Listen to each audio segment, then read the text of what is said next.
scoort. Het is 1-1. Wat een paardje van Patrick Kluivert. Korbankan Sintayong demi pertaruhan besar.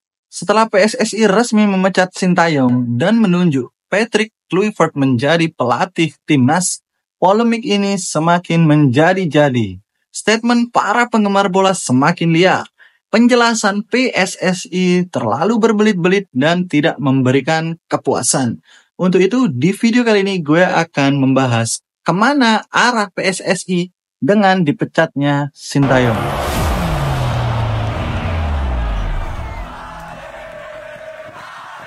Jika keputusan ini karena mafia atau tekanan, menurut gua bukan. Jika keputusan ini karena Erick Thohir mencari popularitas, harusnya sebaliknya. Jika ini karena AFF, PSSI terlalu naif. Pemecatan ini murni karena ketidakcocokan antara pemain diaspora dengan coach Sintayong. Hal ini membuat kita yang mencintai dan mengagumi Sintayong susah untuk menerima fakta dan mencari kambing hitam siapa yang harus disalahkan atas kesedihan dan kekecewaan ini. Tidak sedikit hujatan yang diterima oleh pemain timnas kita, pemain diaspora, akibat dipecatnya Sintayong. Jadi, sebenarnya siapa yang kita dukung? Video ini jelas gua bikin untuk memberikan kalian pandangan yang berbeda. Terlepas dari keputusan ini blunder, mengecewakan, membuat hati kita sedih, atau memang ini keputusan yang tepat. Keputusan ini dibuat bukan untuk kebaikan PSSI, tapi untuk timnas Indonesia.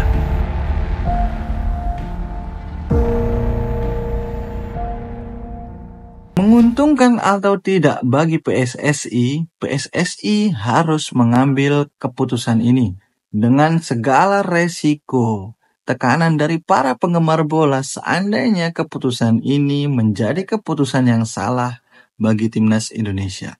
Namun pertimbangan PSSI bukanlah timnas di tahun 2025 saja, tapi timnas Indonesia di tahun-tahun yang akan datang. Masuk World Cup itu sebuah mimpi. Tapi kita mesti mimpi yang lebih besar lagi dong. Masuk World Cup terus nggak? Kan itu yang selalu saya challenge. Timnas Indonesia kita sekarang yang memang banyak diisi oleh para pemain diaspora, namun bisa kita bilang ini adalah generasi emas yang dimiliki oleh Indonesia. Timnas yang memiliki peluang besar untuk lolos Piala Dunia bukan hanya di 2026, tapi di periode-periode yang akan datang. Ya, gagalnya didapatkan chemistry antara coach Sintayong dengan para pemain timnas mengharuskan PSSI mengambil keputusan berat dan mempertaruhkan reputasinya. Tidak didapatkannya chemistry antara coach dan para pemain ini tidak hanya terjadi pada timnas Indonesia. Kita juga sudah banyak mengetahui bahwa banyak juga timnas ataupun klub-klub yang harus mengganti pelatihnya karena tidak didapatkannya sebuah chemistry. Lalu kenapa kita harus mengorbankan coach Sintayong padahal Sintayong adalah coach pada timnas kita?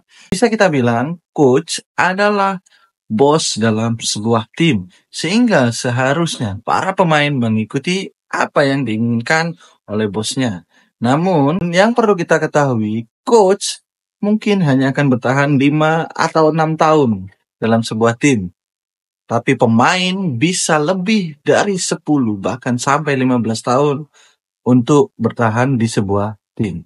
Untuk itu, menurut gua, kenapa PSSI harus mengganti Sintayong? Dia lebih mempertahankan para pemain timnas yang kedepannya bisa berjuang untuk timnas 10 hingga 15 tahun ke depan. Karena kita tahu pemain diaspora kita, generasi emas kita sekarang, baru berata-rata di umur 23 tahun sampai 24 tahun.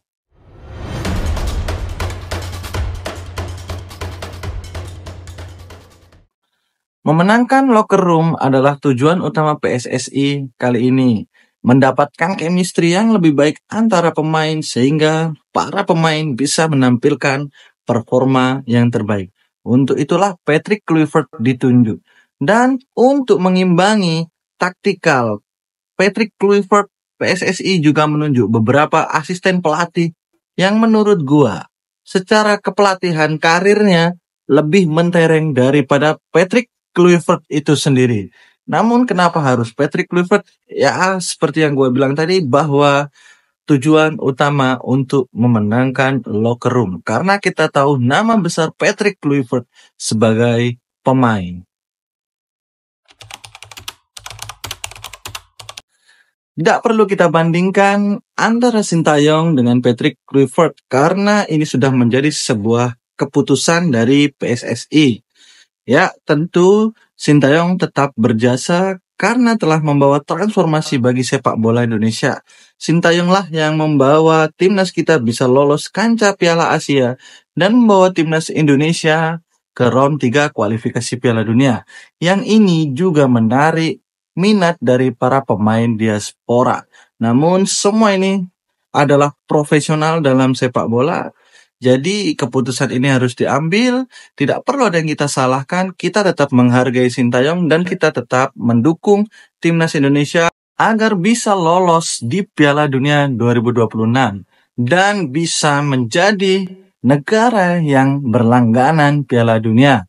Karena sekali lagi gue bilang guys, para pemain kita masih sangat muda, masih memiliki masa depan yang sangat panjang, mereka masih bisa bermain 10-15 tahun untuk timnas Indonesia.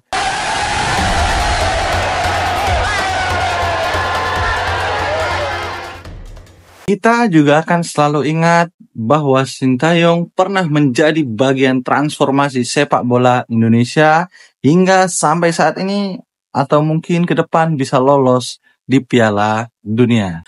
Oke guys, mungkin itu saja untuk video gue kali ini. Harapan gue pada kalian semua tetap dukung timnas Indonesia, berhenti untuk memberikan statement-statement liar, menghujat seluruh pemain timnas, mengadu domba antara pemain timnas. Jadilah penggemar bola yang positif, mengkritik dan mendukung timnas tanpa menjatuhkan para pemain timnas.